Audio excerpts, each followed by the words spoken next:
ESPN 94.1 FM and AM 930 present The Drive. Brought to you by Huntington Federal Savings Bank. Local then, local now. Member FDIC. All right, here we go. It's the Wednesday, February 9th edition. Your drive begins now on ESPN 94.1 and AM 930. We're going to take your phone calls this hour, 877-420-TALK. That's 877-420-8255. Phone lines always brought to you by White Claw. It is hard seltzer, and it is made pure. We'll get those texts for you as well later on this hour. Coming up today on the program, we're going to hear from the head coach of the Marshall women's tennis team, John Mercer. Looking forward to that. I had to do John today because they're in action on Saturday, and I just didn't have room for him tomorrow. Tomorrow on the show, Ari Agnes, going to talk to her. So right there is a segment and a half. Also, Jason Toy, we got a big high school girls basketball game coming up tomorrow between Huntington High and Cabell Midland. I have to talk to Jason about that. That's going to be huge. We're going to be streaming that. That's part of our Kindred Digital Sports package, and you can watch that game tomorrow on our Facebook page. And he is covering the Super Bowl. He is the sports director of NBC4 in Columbus. Jared Smalley will be on the program with us tomorrow. So we're going to talk to all three of them and still try to make time to talk about the Marshall game coming up tomorrow. Marshall taking on FIU. Can the Herd win against FIU? We're going to find out. Can the Herd get back to winning? We're going to find out. All of that's coming up tomorrow on the program, but I don't want to take anything away from John Mercer coming up on the show today. Talk a little Marshall women's tennis with him. You know, the last time we talked to him, the team was maybe trying to find its footing. 5-2 now. 4-match win streak. They're 2-0 at home. They're 2-2 on the road, and they had one neutral match win. And so they're at Furman on Saturday. So I thought this would be a good opportunity for us to talk to him. I'll tell you what else. He's a devout Pittsburgh Steelers fan. So we will mention this. We'll talk about this. I want to get him on record. I already got Tony Kemper on record. He's taking the Bengals. Tomorrow we get Ari Agnes on record. I've already told her which way she should go. I've already influenced the vote a little bit, trying to help her out. John Mercer, I cannot influence the vote there. He is through and through a Pittsburgh guy.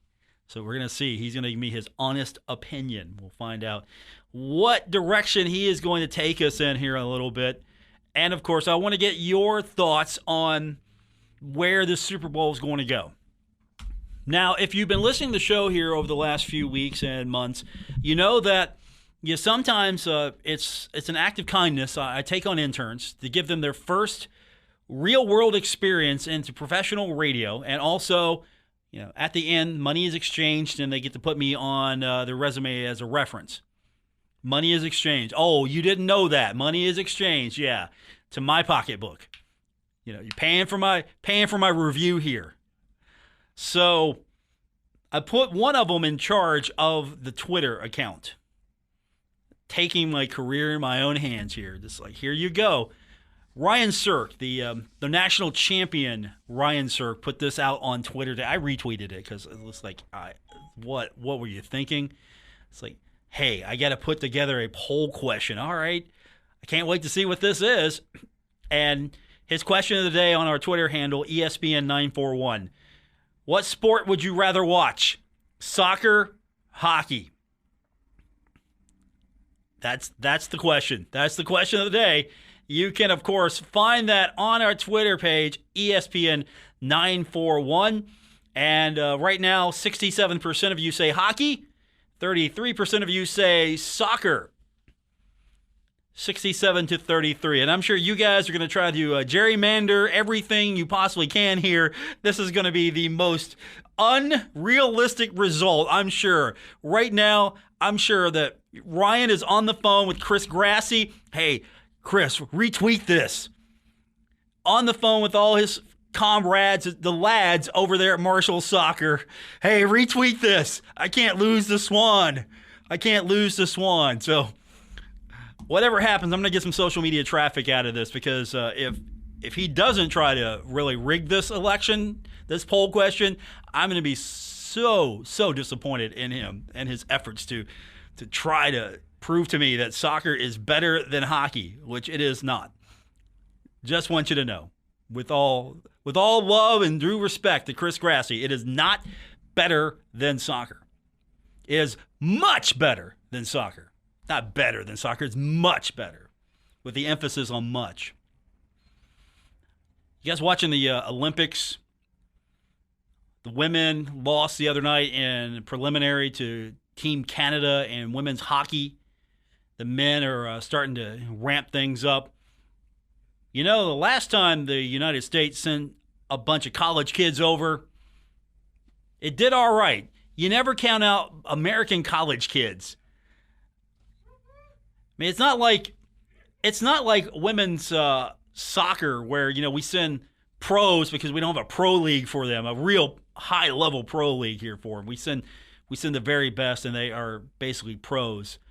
You know, and hockey, you got to go through the hoops to try to get permission from the league and the owners to allow their players the time off. COVID impacted that, so we're going to have a bunch of scrappy college kids playing for the United States, and hopefully they're going to do well. That's a late-night sports watching.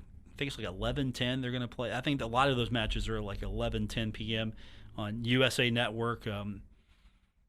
Peacock. Does anyone have streaming? Peacock? You guys have Peacock in the studio. Wow, okay. Was not expecting that. You guys have Peacock.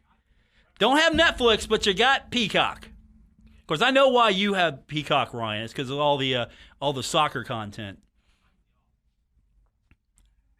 I'm being told The Office is big on Peacock, so that is the reason why to have that. Of course, you know, I get it for free, so I have it.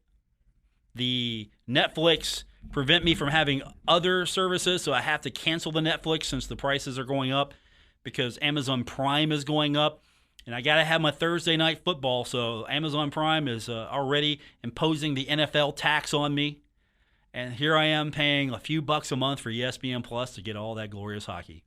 It's great, and all that glorious Marshall basketball as well, since the majority of those games have been on ESPN Plus. It's not bad. It's better than what it was. Much better. I'd rather it be on ESPN Plus than the CBS Sports Nets any day of the week. Stadium's okay, too. So we're going to talk to John Mercer a little bit later on the program. We got a lot of things we didn't touch on yesterday. I need to. Some happenings over at Marshall. Some of it is Olympic sports related. Volleyball, doing volleyball things with Ari Agnes. You know, she recruited someone from Italy. I mean, the recruiting budget has jumped over there at Marshall, recruiting athletes from Italy now. And she's also hit the transfer portal. Volleyball's hitting the transfer portal. Go coach. Getting players to make this team better. So we'll talk to her tomorrow, but we'll talk a little bit about what's up there. Marshall softball is about ready to begin, and 3 student athletes named preseason All-Conference USA. We'll get into that. And we've got a golfer of the week in Conference USA. We'll get into all of that, run down a couple of things with you. John Mercer joins me. Oh, I got to mention, the Penguins, since hockey is back, the Penguins beat the Bruins 4-2 yesterday. That was good for me because I got fantasy hockey points out of that. And the Capitals got beat by the Columbus Blue Jackets 5-4. And so what happened there was I immediately text former intern to let him know the result. Because I know now I've given these kids my phone number so they can keep in touch with me. Every time one of my teams doesn't do well, they're going to send me a text. And unfortunately, I'll never see them after they're no longer here because I'll put them on silent and never see their text again. More coming up. John Mercer a little bit later on. It's The Drive, ESPN 94.1 and AM 930.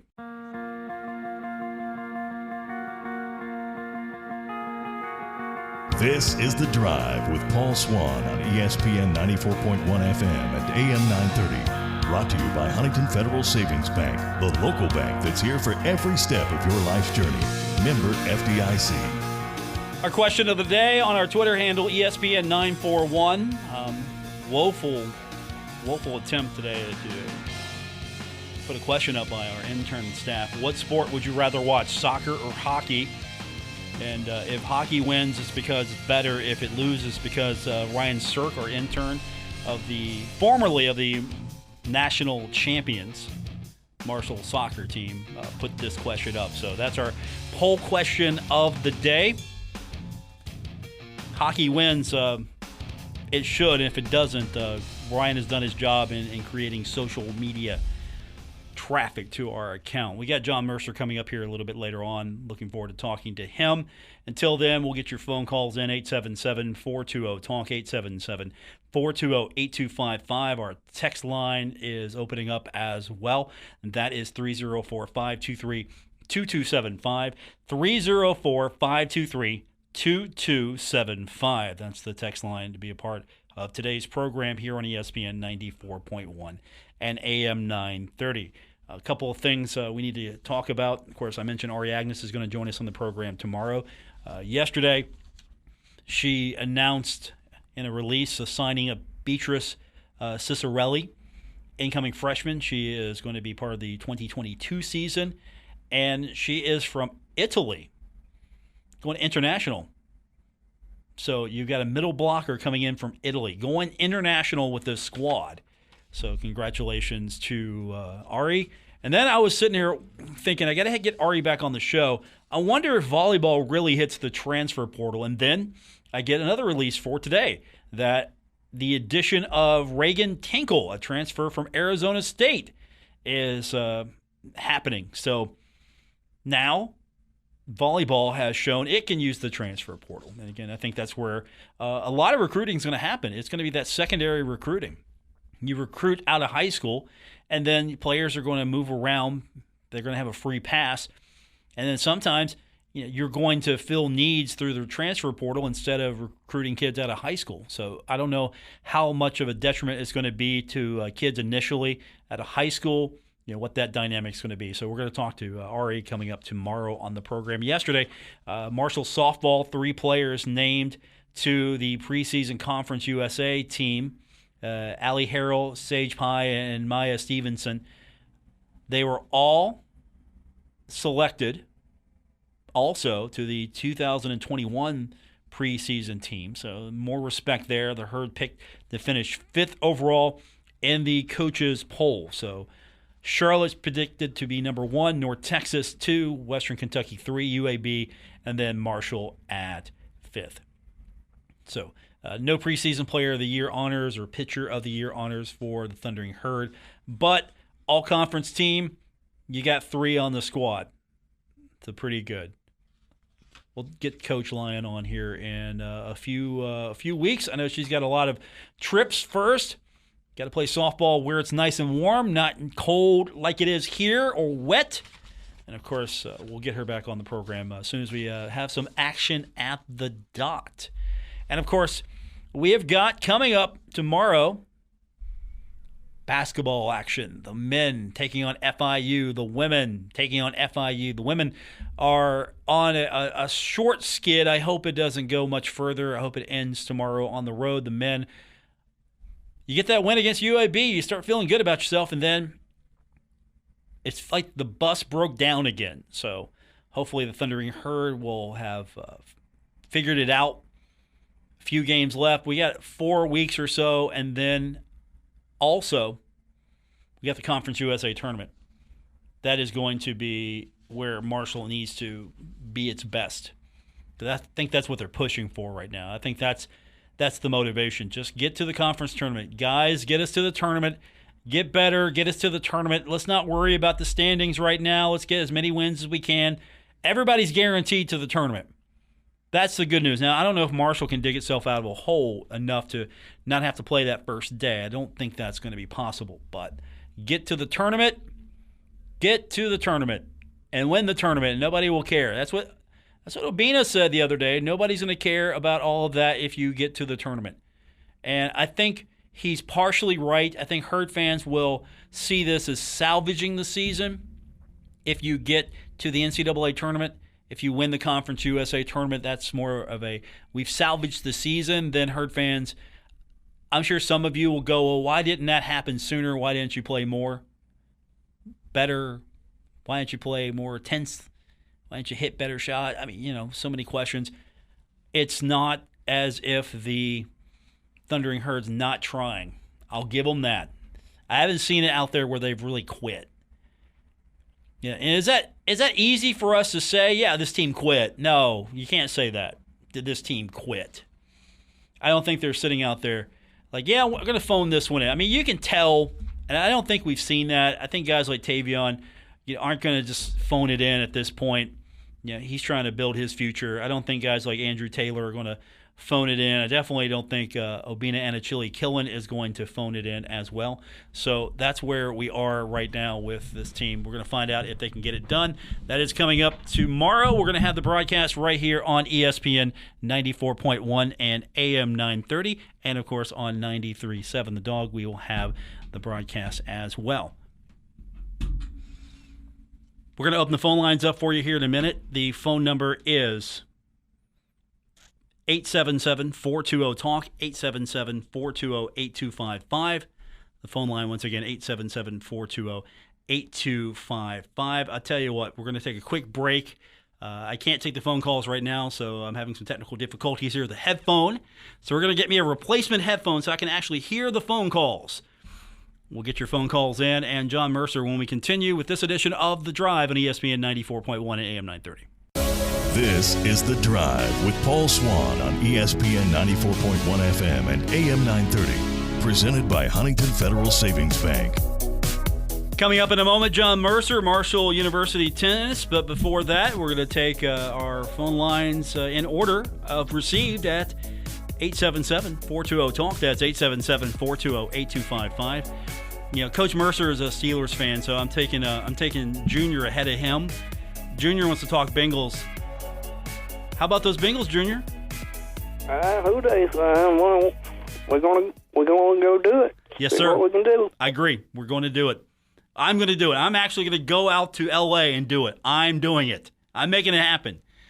I'm going to need to get a Kickstarter fund here, GoFundMe, but I'm going to get out there. Are you and Tony Kemper going to do the Icky Shuffle or the new dance we got? Oh, no, we're doing the gritty. We're doing the gritty. If I can get Tony Kemper to agree to it, we'll do it on TikTok. He won't agree to it because he's a Kansas City fan, but I'm going to get him to agree to it, and we'll do it on TikTok. And that video will blow up. Yes, I look for it to be high scoring, and it may go into overtime and require another field goal. Well, as long as the Bengals are hitting the field goal to win it, I don't care. They can win by 1. They can win by 3. I'll take it. That's what I said. That's what I said a couple of weeks ago. I don't care as long as they get it done. Exactly. I'm with you there. Field goal to win the Super Bowl. That will be my Super Bowl moment for the rest of my life. I'll take that. But I feel bad for you Sunday having to work, and they couldn't move the basketball game up to like 1 o'clock. And you think Dan D'Antoni cares about me right now? Do you think Dan D'Antoni cares about me? No, he just cares about himself. No, not at this time. Yeah, it's a road game. He has no control of this. And the team plays flat. Last road game. Did Byron take the job from the Jaguars? No, he took himself out of consideration. Just couldn't come to terms. Okay. Yeah, couldn't come to terms with how the organization was going to run. So he's probably going to look for an operation, a situation where he's probably going to have a little bit more say of what's happening. So hopefully he'll get that job sooner than later. Junior, I got to get to the other phone line. Thank you, sir. Okay, all right. That's Junior, Bengals fan. I got to take his call. Now joining us on the program, a world-class tennis coach and unfortunately, a Pittsburgh Steelers fan, my good friend John Mercer, head coach of the Marshall tennis program. How you doing, sir? Wonderful. How are you? I'm great. My team's in the Super Bowl this weekend. How about you? Yeah, well, they're at home. But what are they doing at home? All this Bengals talk. I mean, you would think they hadn't won anything in like 40 years. Let's put it this way: they have won more playoff games. They've won more playoff games this decade than your team has. It's early. How much more do you need?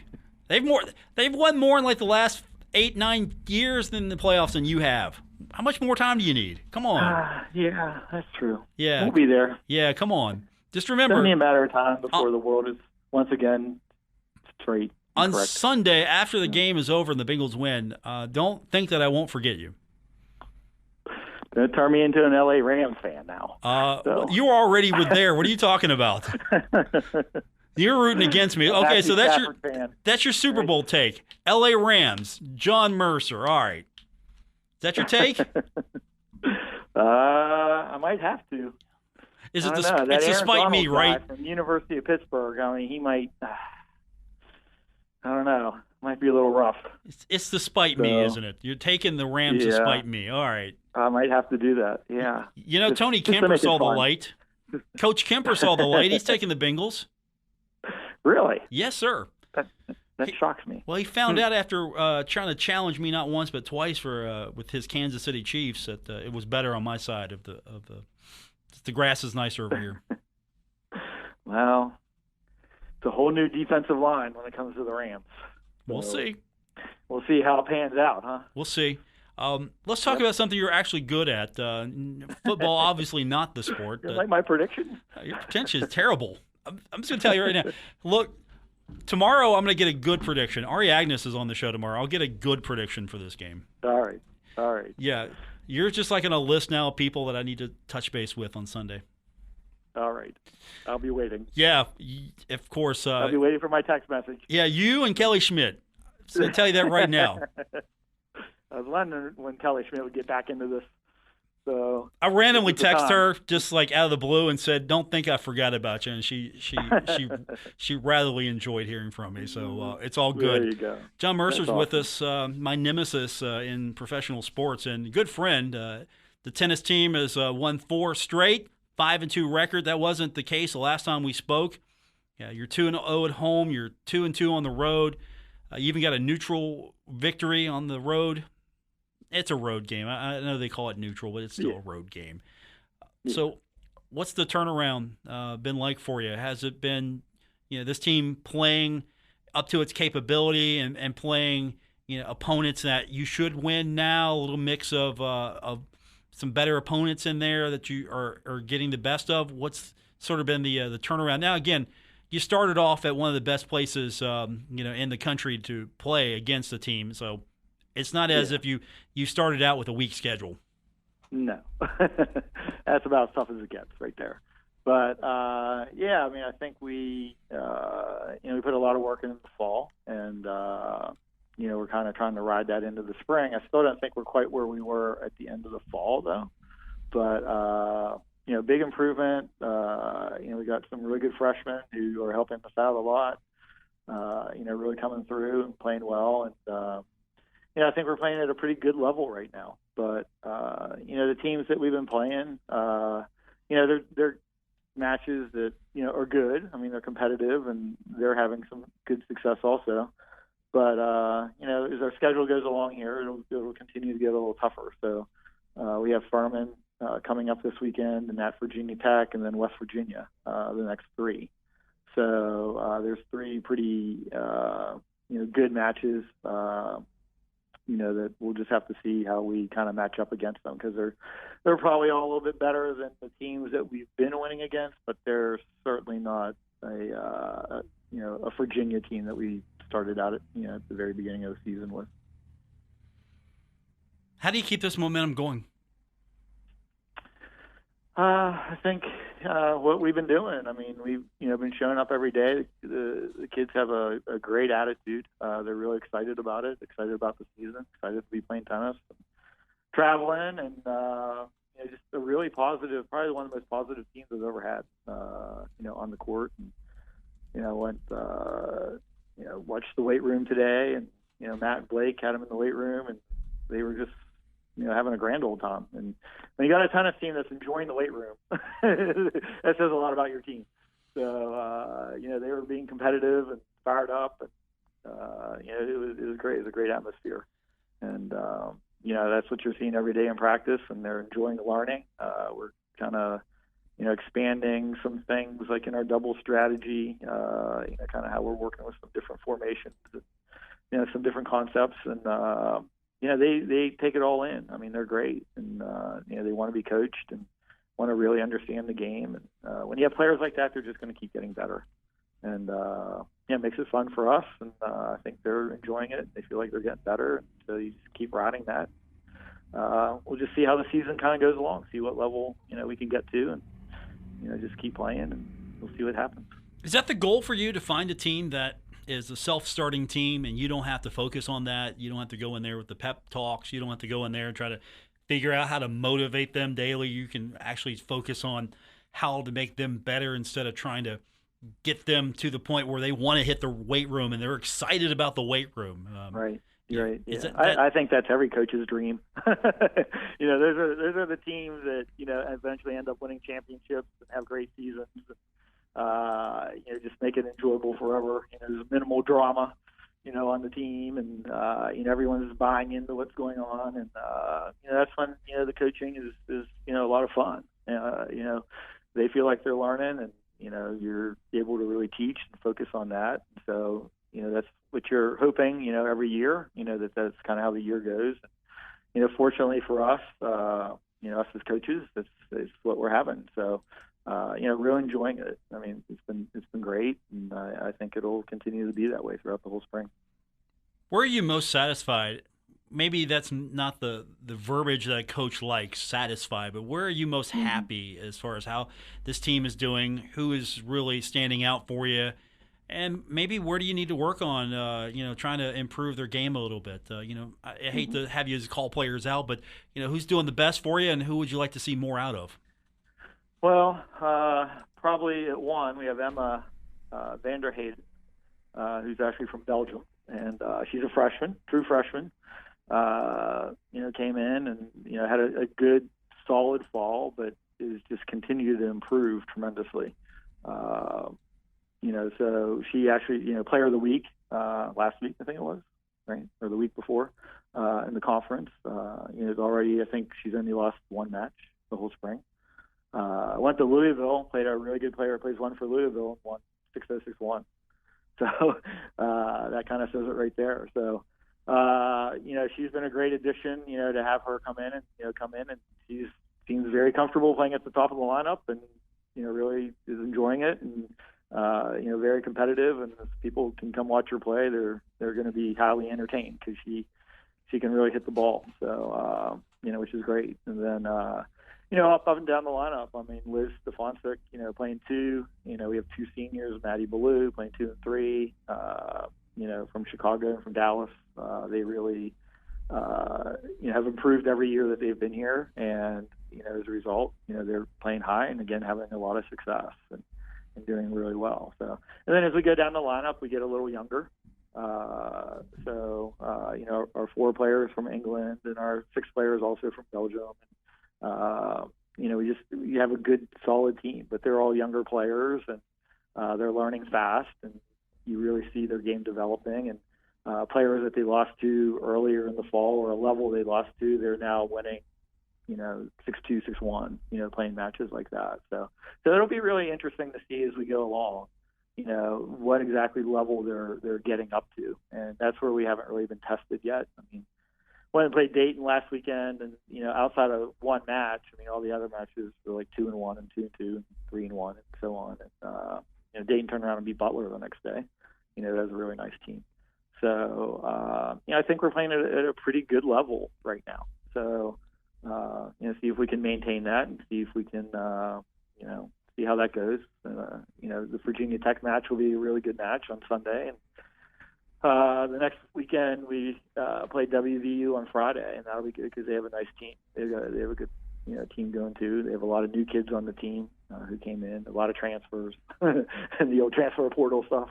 So they got a lot of transfers to come in and kind of rebuilt their team in 1 year. So, but we have them at home, so we'll be out here the 7827 Tennis Center, and I'll be playing Friday afternoon. All right, I'm going to hit the transfer portal with you in a moment, but as you mentioned earlier, talking about putting some things in, you do all this with them individually, and then you got to figure out what your rhythm is as far as your doubles are concerned. How do you feel right now? Do you like the chemistry? Have you found, your lineups that you're happiest with, that works best? Right.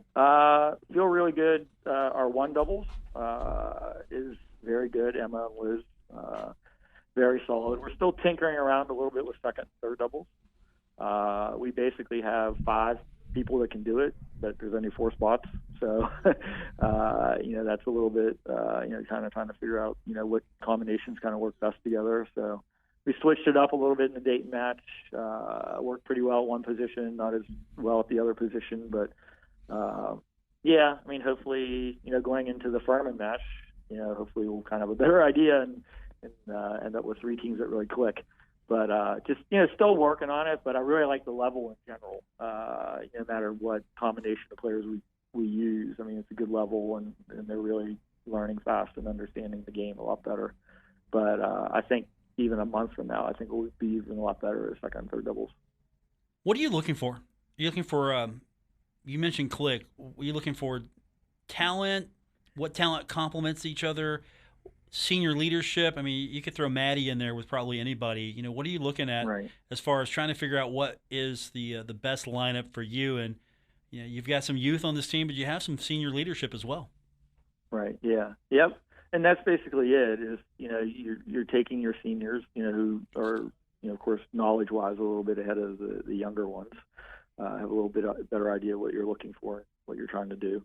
But, it's talent. You have players that have talent and certain skills and, do certain things really well. And you kind of got to blend them so that, one player's talent can feed off the other player's talent. And that's where it gets tricky. So you might have somebody who's a really good net player or volley player or so on, and somebody who's a really good baseline player. So you're kind of trying to blend them where, maybe your net player is able to get in more, attack the net more, and really feed off the power and control that the baseline person has. So it's, there's a lot of different variables that go into it, but that's what you're kind of looking for. A lot of times if you have players that are similar in style, it doesn't work as well together just because, there's not enough diversity in what they're capable to do when they're on the court. And that's just it. We have, one of our freshmen who's in, 6'3", huge serve, really good volleys, not quite as good off the ground. But, she's a weapon. Every time she serves, she's holding. So, we got to try to blend her with somebody else that's probably a little bit more solid, going to make a lot of returns, be super consistent, hitting the returns. And,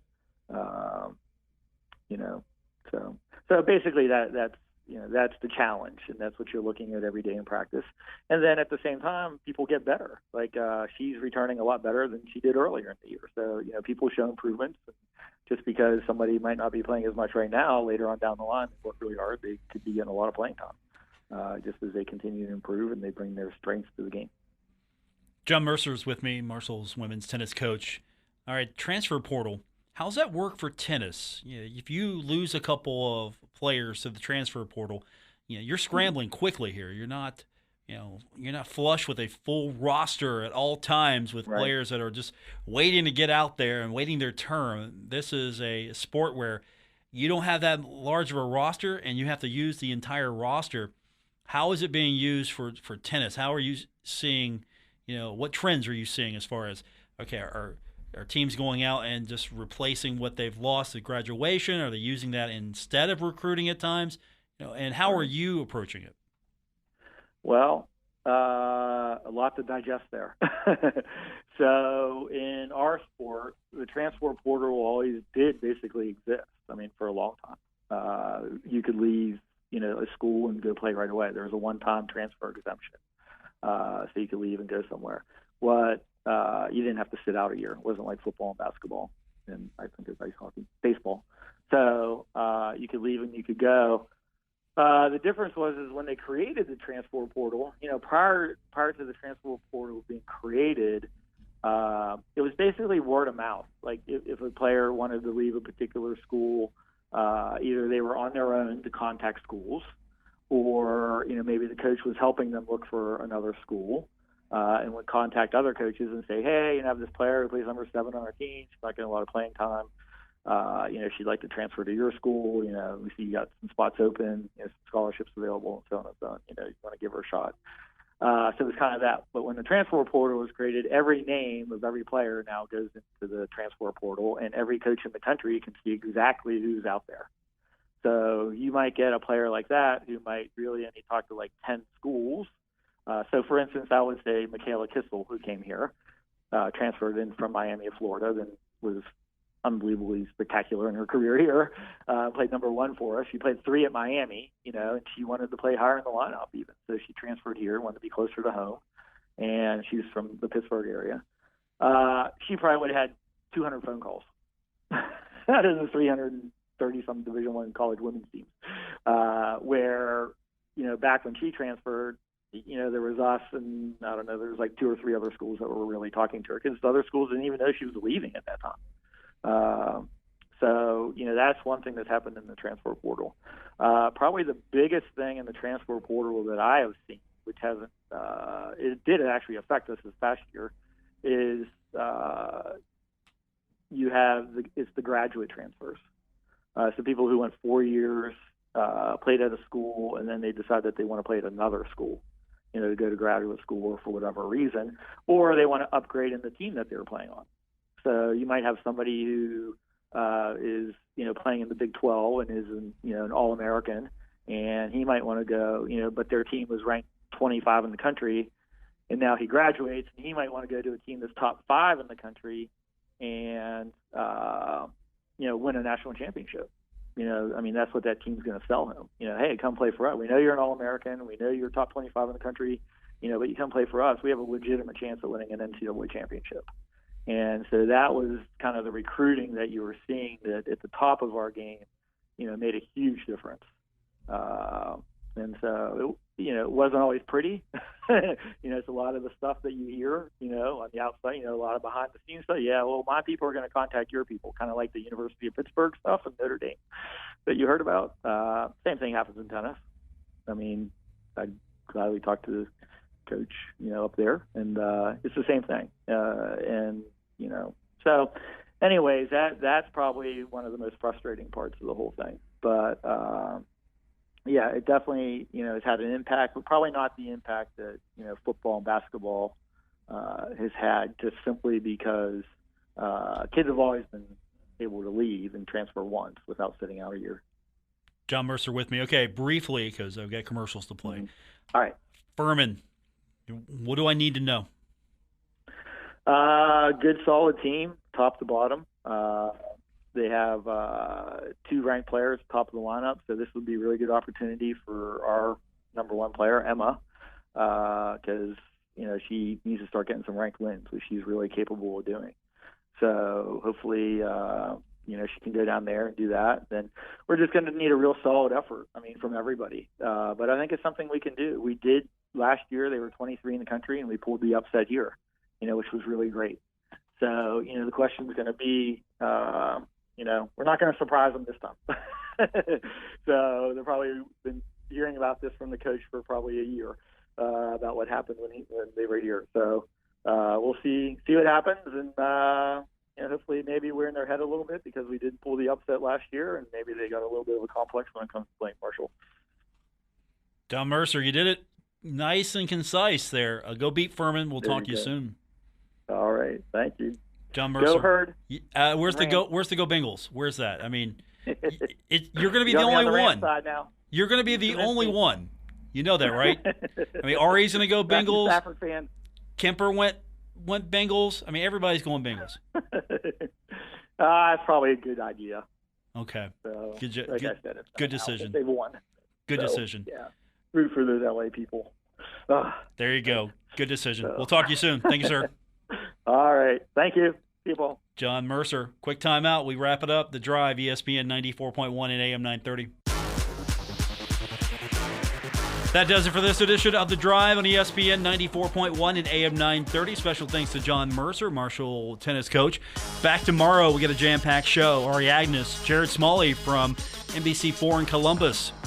Jason Toy right here in the Kindred Communications building. Of course, we got a big high school game tomorrow. So that's all coming up tomorrow right here on ESPN 94.1 and AM 930. WRBC Huntington, W231BS Huntington, broadcasting from the Oscars Breakfast Burgers and Brew Studios. This is ESPN 94.1 and AM 930.